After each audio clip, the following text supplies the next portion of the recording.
Hello, everybody, and welcome to another edition. I probably should have looked it up. I don't remember which podcast number we're on. I think we're on Season 2, Episode 12 or 14 or something like that. I don't remember. I think One of these days I should look that up before we start. I know there's at least 30 episodes total. Yeah. So, anyway, welcome to another podcast. This is Train Talk from Milepost 141. This is the SoundTraxx Soundbites podcast, and we're coming to you great from Durango, Colorado at 141 Burnett Drive.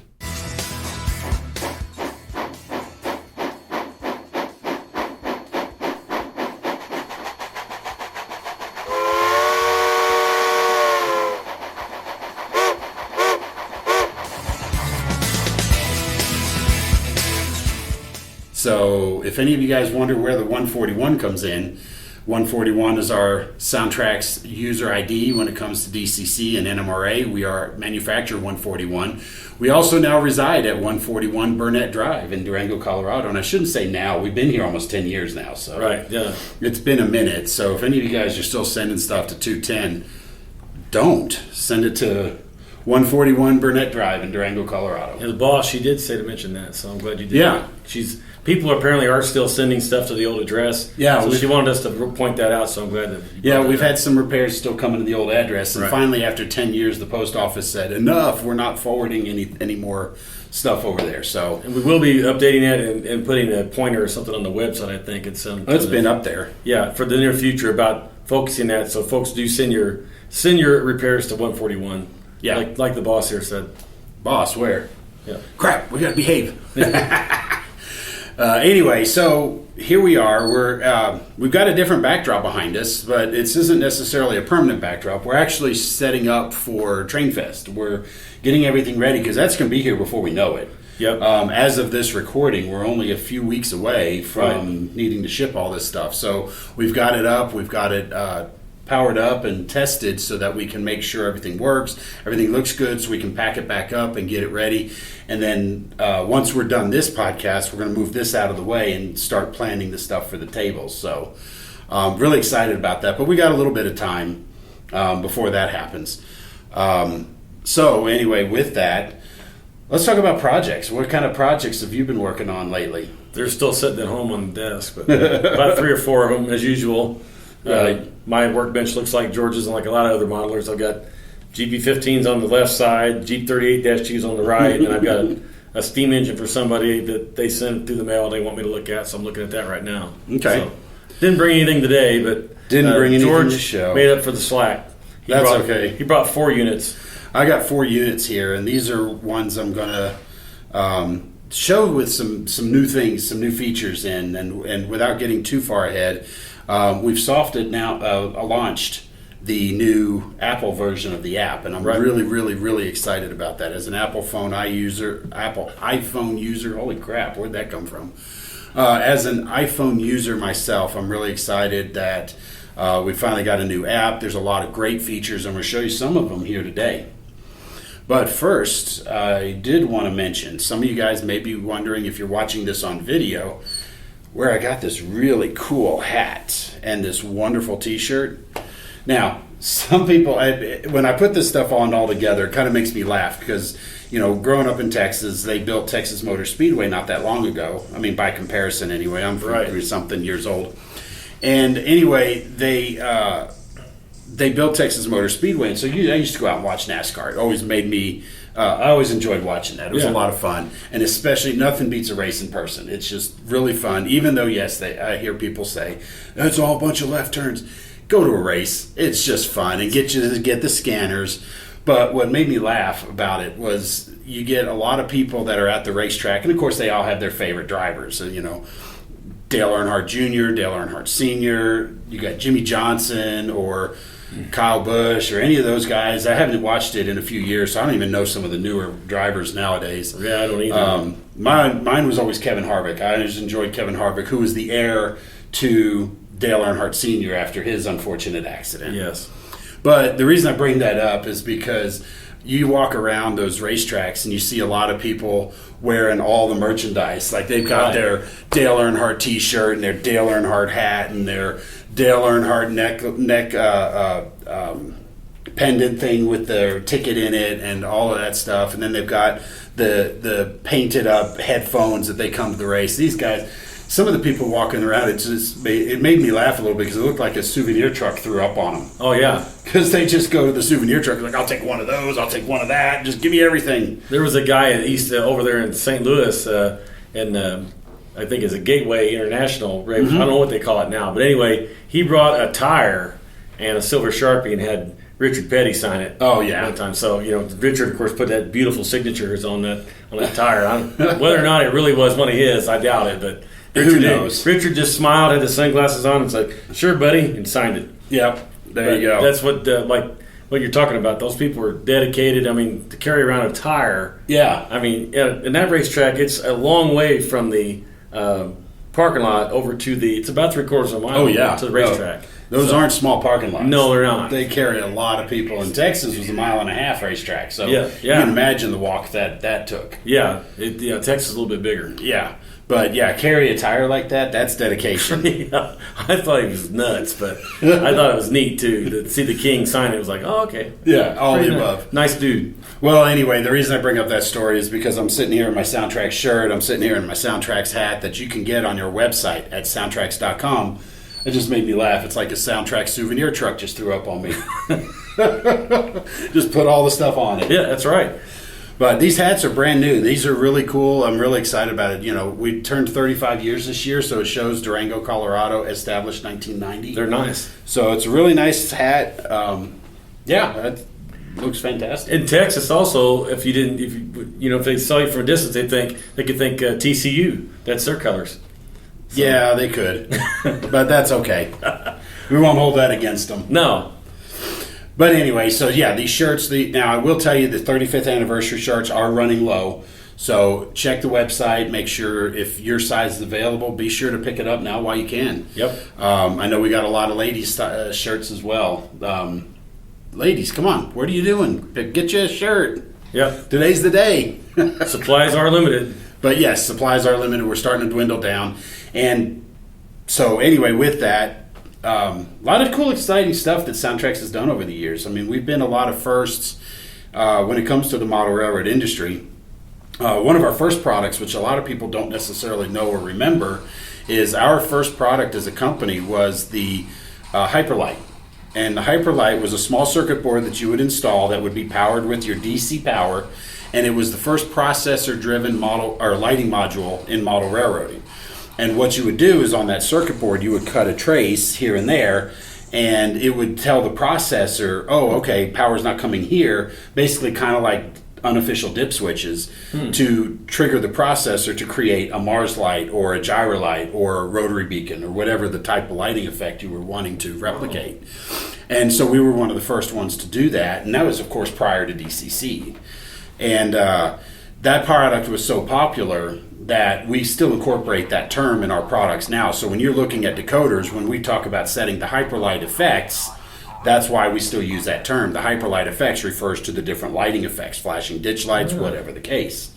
So there you go. There's your little bit of history. It's neat. Now I know why they do that. Yeah. Kind of like a reference to the past. Yeah, exactly. In the present. But we've been industry leader for many, many, many years, and things like we were back at that first meeting when they were designing DCC. We were there helping create this standard, and basically we said, well, we'll make sound decoders, because at that point we were talking about making a better sound system than what was available out there. We had what was known as the SoundTraxx, which was our infrared. It was the D220 and the D220 IR and the S220 IR, which was an infrared remote control system that would create sounds, and it would send signals to the rails to trigger the sound effects and so forth. So it was a really neat system, but we decided, well, we wanted DCC. We could see the benefits in using DCC, especially when it comes to sound decoders. And so we certainly were able to be on the forefront of that. So that's a lot of the technology you see when it comes to sound decoders actually came from us. So that's a really cool feature. So 35 years of history, guys. These hats are really special. So these just came in, so we're not running low yet, but be sure to get them. Now, I know our marketing gal, Mackenzie, she started doing a thing online. Where are you wearing your hats? Right. So if you get a hat, take a picture of yourself somewhere, whether you're rail fanning, out 4-wheel driving, visiting a theme park or something like that. Take a picture of you in your hat and send it in. We'll share it and see where our hats end up. So you just put that on the Facebook page too. Yeah, that was on the Facebook page. So as well. Yep. Yep. So since we didn't really bring any new projects, most of the stuff I have here on the table, you guys have seen before.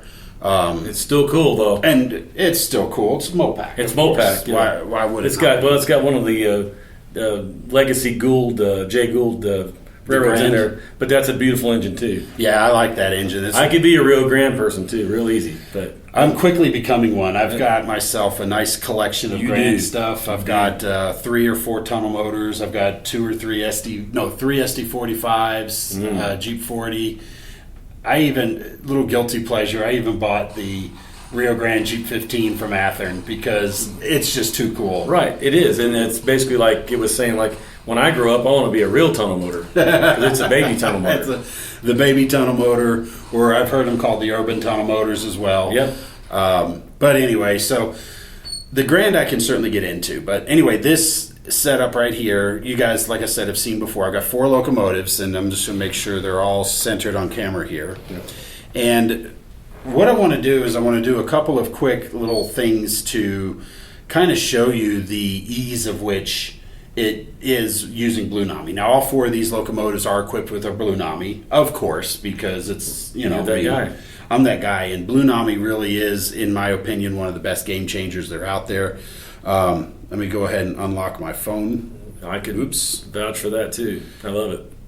Well, and I laugh because you came over and operated the first time, and you went home and went, I got to rethink everything. That was just so much fun. It was. I mean, everything you see here, folks, is just like game changer for me. Like just the way you could operate with Blunami, and I was never skeptical of it anyway. It's just that I had no idea.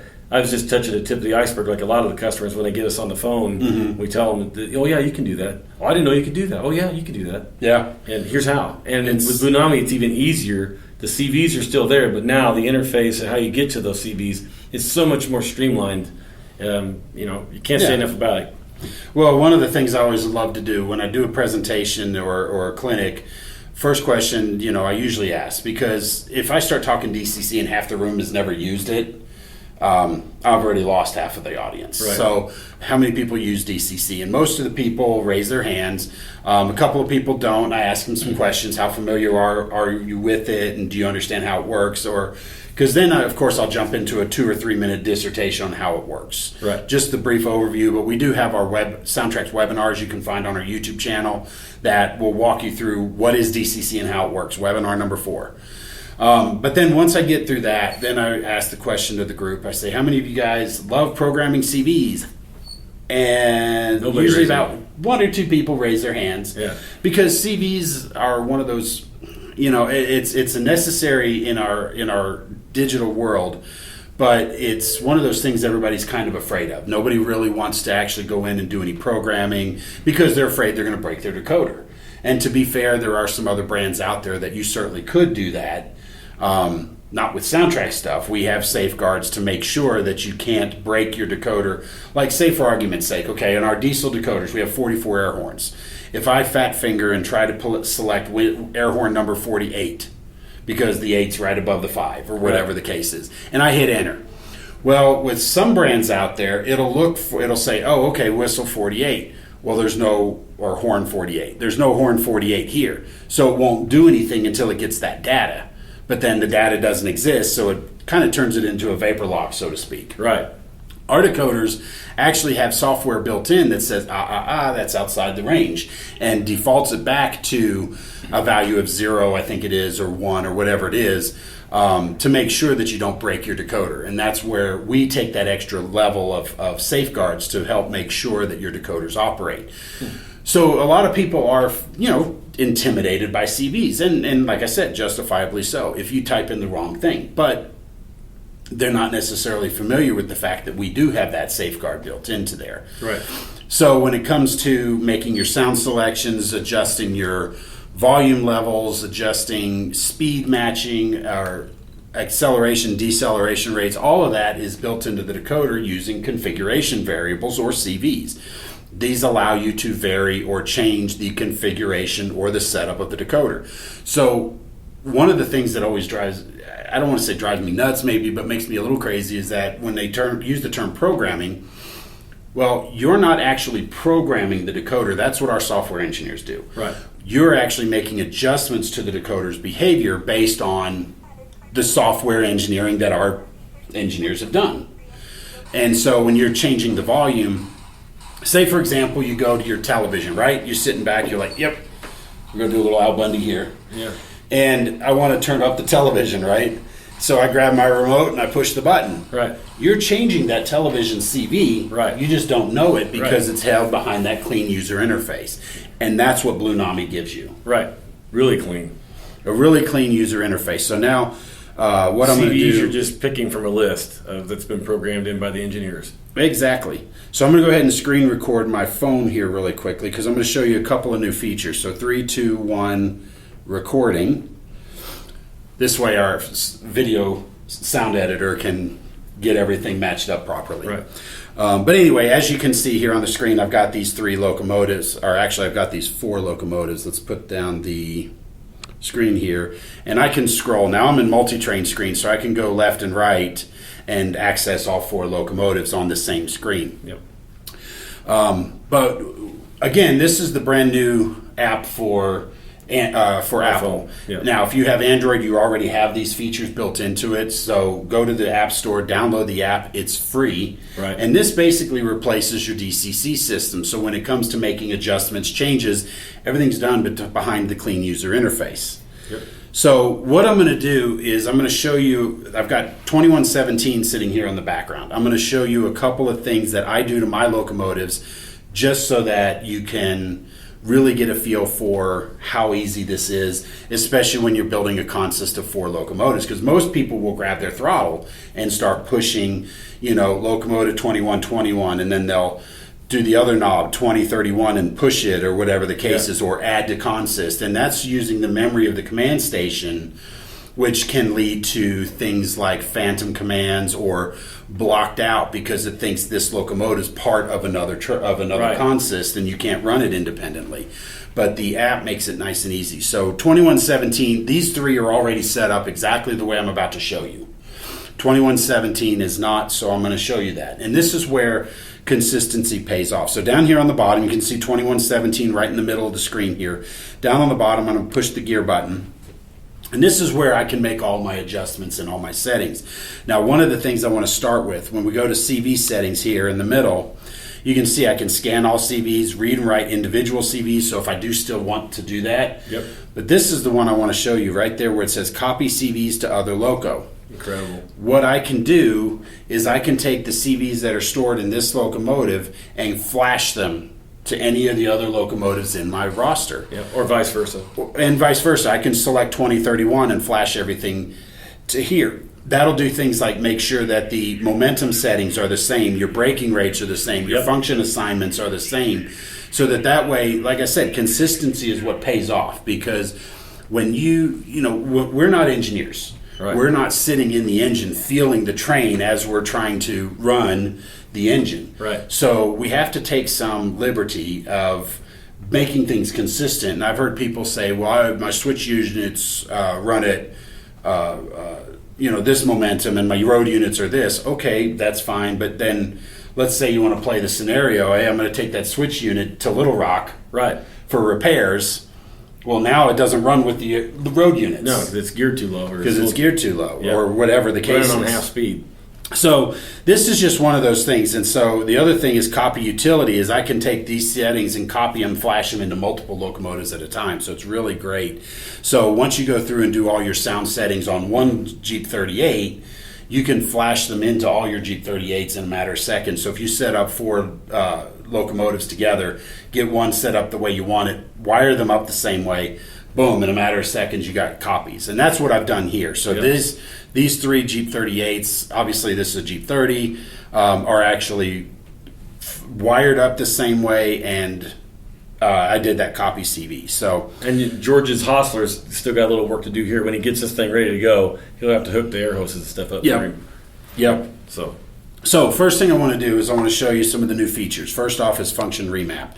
Now what I can do is I can go in here and remap my functions anywhere I want them to go. Yep. As I mentioned, I've been consistent, so this is already done. But just to show you what it is, let's say the mute button here. I'm going to click on mute button. There's all your 28 function assignments that you just check. You just click it, and it'll check it where you want it to go. Yep. I keep mine on 19 because muting isn't something I do a lot. Or you can completely take it out of the function mapping range by hitting none.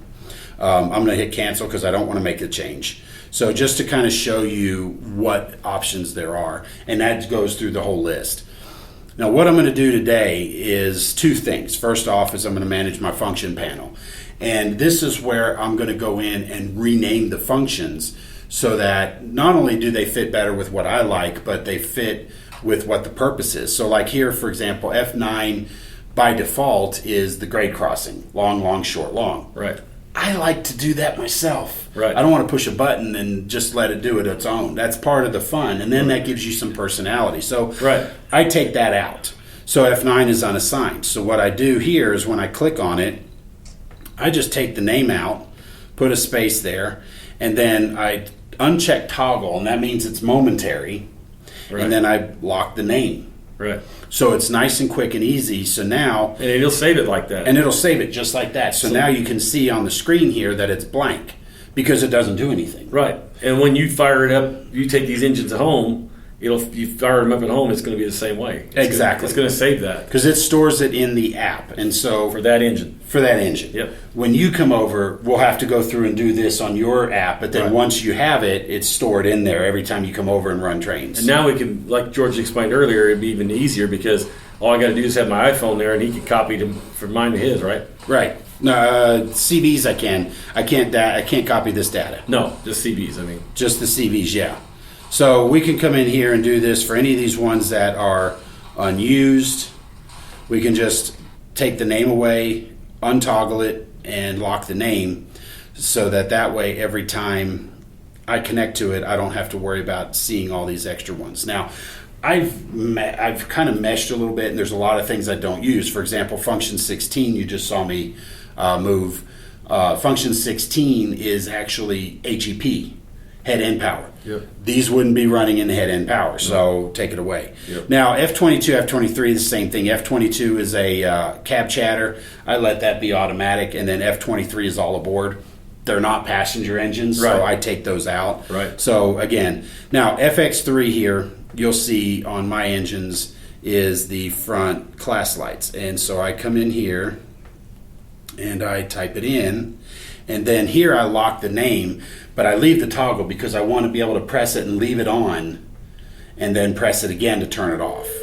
So I hit save, and I'm going to do the same thing here. My FX4 is the rear class lights. And you can type this in whatever makes sense to you so that you'll remember what it is. And FX5 is my front number boards. And save that. And FX6 is the rear number boards. You kind of see where we're going with this. Yep. And that way, when George is operating, he doesn't have to, what is FX3? I mean, he's got a pretty good idea because he assigns all of them that same way. But still, it's a lot easier to just look on there and go front number boards, check, and turn them on. Exactly. Front class lights, turn them on. So there's the renaming of all of those lights. And so I haven't done things like step or courtesy or walkway lights or any of that stuff on my Mopac stuff. I've only done that on my BNSF models. So for now, this is it. Right. So that's how easy it is. So now we're going to come back out here. Oops, went too far. Let's go to multi-train again. Let's grab my 2117. Now when I hit function here on the bottom, you can see that the function panel has actually changed to represent the lights that I've turned on. So when I hit the front class lights and the front number boards, that other camera is on the other side. Here, hand me that other camera. Okay. And you can see now the front number boards and the front class lights on the on 2117. Well, anyway, you can see that they're illuminated. So that's basically one of the steps when you're going in and doing the renaming, stuff like that. You want to make sure that everything is done properly. Now, the last thing I wanted to show you here before we jump into building this consist, and we're going to put that over there. Now, the last thing I want to show you is let's go back into our settings here. And this is where we go down to consist functions. And this is where, again, consistency is going to pay off. Because every one of my locomotives, the same function numbers do the same thing no matter what the locomotive is. And so when you do that, you can actually go into here, your lead loco, bell, air horn, short horn, dynamic brake, RPM plus and minus, dimmer, brake, F9 I uncheck because it doesn't do anything.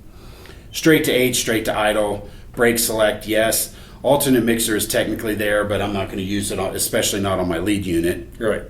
Half speed, handbrake, F16, as we said, is disabled. Fuel loading, general service, mute. Function 20 doesn't do anything. Sander valve, you do want that. F22 and F23 are the sounds like I talked about. We don't need that. And then in the lead unit, I'm going to go ahead and turn on all the different lights. So I want to have access to all of the lights. Right. Now when I go to my second unit, my mid unit, okay, you'll notice there's no bell, there's no air horn, there's no short horn, but dynamic brake, RPM plus and minus are there. I do want my brake application. Right. I do want straight to H, straight to idle, and my brake select. But here's where half speed is there. Now, fuel loading and general service, I don't need that on the trailing units. Right. So I uncheck that.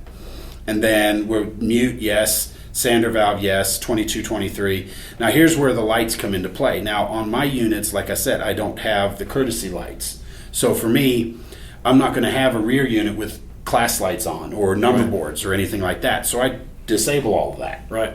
And I'm going to do basically the same thing with the rear. I'm going to go through. You're going to notice I'm going to do the same thing.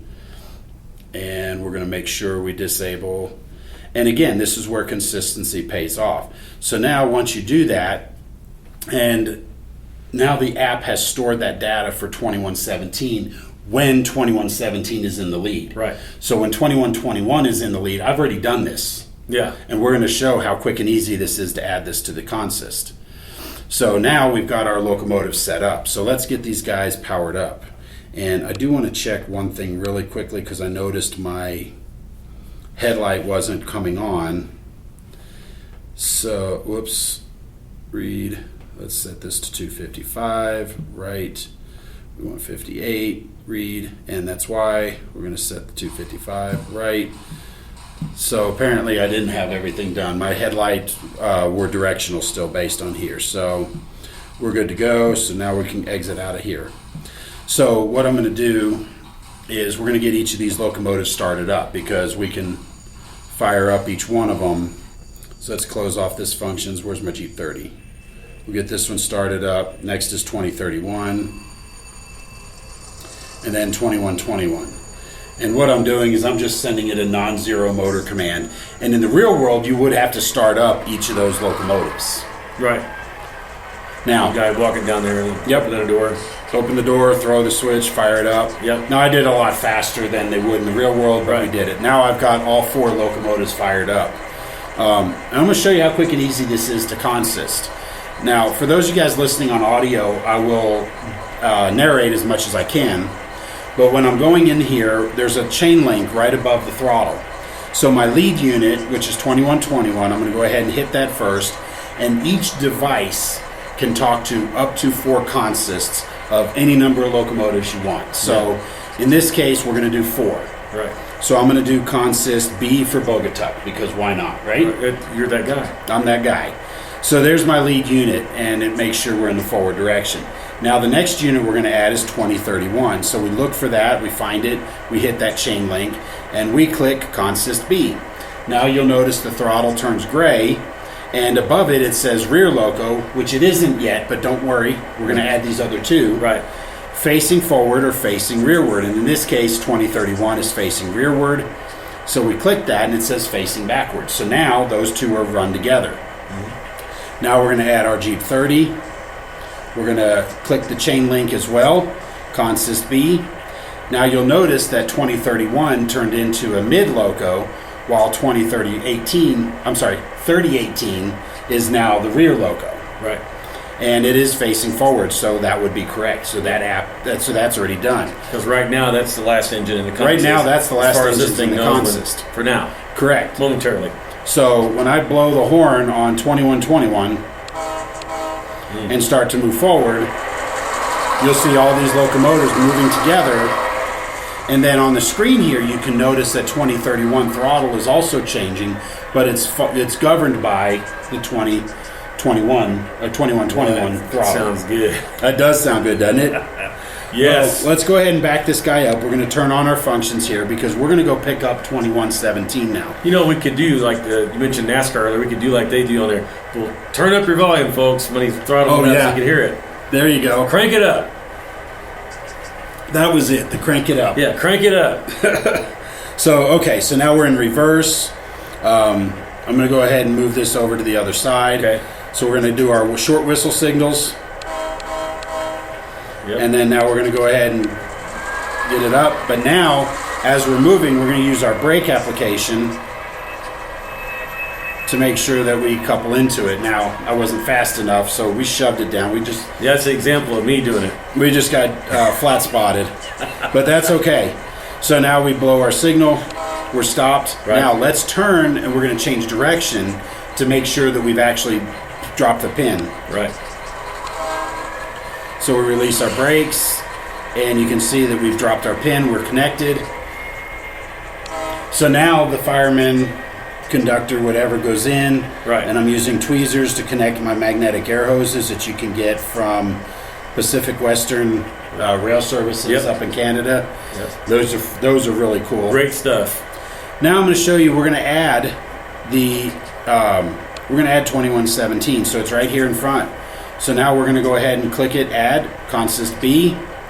Now you'll notice now it says rear locomotive facing forward, but it's actually facing backwards. Right. Done. There we go.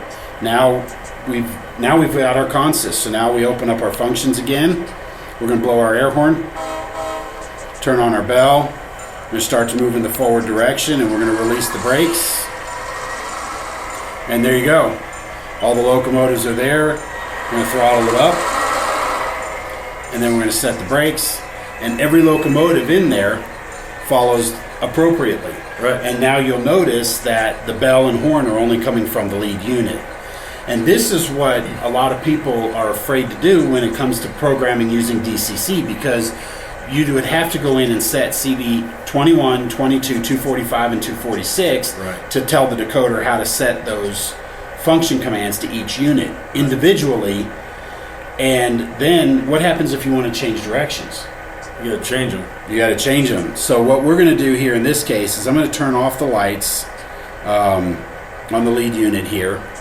And then now I'm going to come over here to where you see the 2117 down there on the bottom of the screen. It says make lead. So I'm going to close this app right here, or I'm going to close the function window. When I push make lead, the app does the work for you. Right. Now, all my lead unit stuff is going to come from here. So let's make sure we're in forward. And everything you programmed earlier for it, now that's a lead unit. The lights and stuff are all going to apply to that. Correct. All the functions. This one here will be disabled. That one will basically follow a rear loco. Right. These two are following mid-train or mid-loco. That's following rear loco commands. So now we blow our horn. And now it's coming out of this guy. We're going to turn on our headlight. We got our headlight, we got our number boards on, and we got our front class lights on, as you can see here. Now we're going to start moving. But you notice it's not moving because the app knows the brakes are set. Yeah. So we release the brakes, and the locomotives start to move. And that's how you get all of these locomotives working in sync together. That is cool. And that also, the brakes allow you to throttle up, as you saw or heard, to get those engines throttled up before you start moving. So it's gaining some engine behind it. That's Mopac style right there. There you go. Now, one of the last things I want to show you on this new app, and this is really fun, is up here at the top, you see a stop all button. That can be run as an emergency stop or a local command to stop your locomotive and bring it to zero. I turn that into an e-stop. Yeah. But then next to it, you see the multiple locomotives there. This is where you can sort your locomotives either alphabetically, or you can show the lead locos first, or you can break it into consists. I usually do show lead locos first. So what it does is it rearranges the locos in your screen here. So now when I come over here, 2117 is the lead unit on the left. So when I'm holding my throttle in my left hand, I can easily run the throttle with my left hand, and then I can use the right hand to trigger the function buttons or do my coupling uncoupling. And this allows you easy to do that. So if you're running more than one consist, your individual lead locos will then line up first, second, third, fourth, and then after that will be all the trailing units followed in after. Yeah, and you can have, like you said earlier, you can have as many engines on there as you want. Yeah. You and can up to 4 consists, right? Yep, up to 4 consists of any number of locomotives. So if I wanted to throw 2 more engines on the back of this, great. Like you did, there's a video online on our YouTube page where George did exactly that at the Colorado Railroad Museum. Yep, I did 6 locomotives at that time. Yep. And so, really excited about this. So this is the new app. These are the new features that are built into the app. So I encourage you guys to check it out. And if you haven't tried Blunami, this is why you do it. In my opinion, this is worth the extra $20 to $30 you're going to pay for the price of the decoder over the Tsunami 2s, because you get this ability. Your DCC system is replaced with the free app on your phone. Yep. And so let's say, for argument's sake, I go over to Tom's and he's using some weird off-the-wall DCC system and I don't know how to use his throttle. I don't care anymore. I use this and I'm running. As long as my decoder has power, power to we the can track. run it and so forth. So now I can... And you got your own throttle in your pocket. You know, you don't have to... You have a throttle, extra throttle, whatever, so... Exactly. And if George runs NCE and I run DigiTraxx or vice versa, that does not matter. This is your throttle. Yep. This is your system. That's basically your system. All these dudes need to know is, okay, there's power. We're good to go. Yep. Where's our commands at? And they come from here. Exactly. So really excited about this. So that's everything I've got to plan to talk about today. I know we ran a little longer than I anticipated, but the good news is the info's out there. And if you want to experiment with it, get you a couple Blunamis and try it out. Because at the worst case, it's still a DCC decoder. If you decide this isn't for you, you can still use your DCC system on it. Just don't open the app. And as long as you do that, you can still run a DCC with your Tsunami 2s. You'll never know the difference. So with that, that's everything I've got. Closing thoughts or anything? I'm turning off my screen recorder just now. Think, what if they just imagine a throttle like that? You know, you're still on probation. This is really neat, folks. I'll tell you, this is the way. One other thing I would point out too is we've had some questions about speed matching. And you notice how these things were speed matched right out of because they all got 14:1 gear ratios, and they're all going to run like real engines. If you watch real engines, they do a little bit of jostling back and forth. But the key thing to watch, George has got these MU cables here. Those things hardly didn't. They're still coupled. They didn't move enough to mess those things up at all. Nope. So. Yeah, these are all stock. I did no speed matching to them. But if you do speed matching, if you do have one that's really way out there, the app will be eventually equipped with an ability to add speed matching using the app. But I still encourage you to use the CVs and using the function tables or the speed tables in the decoder, because then that way it's stored in the decoder and not in the app. So if you have Tom come over to run trains and you speed match through the app, then he has to now speed match on his app. Whereas if you set the CVs in the decoder and set the speed tables there, he doesn't have to do anything except rename the functions, and that's 5 minutes, as you can see. And these three are after Genesis. This is a scale train, so they ran just beautifully together. Yep, absolutely. Yep. So with that, let's go ahead and sign off. This, like I said, this ran a little longer than I planned, but hopefully this was fun, entertaining for you, and informational. Yes. Because ultimately, we want to give you the tools so that you can enjoy running your trains the best. Because it's your hobby, and it's no fun if it's frustrating or it irritates you. And so we want to give you all the ways we can make more fun and more enjoyment and less time fiddling around. So with that, we appreciate y'all tuning in. Hopefully we'll see you guys next time. This has been our Train Talk from Outpost 141. This is the SoundTraxx Soundbites podcast coming to you from Durango, Colorado. So guys, thanks for watching. We'll see you next time. And don't forget to get your hats. Bye now.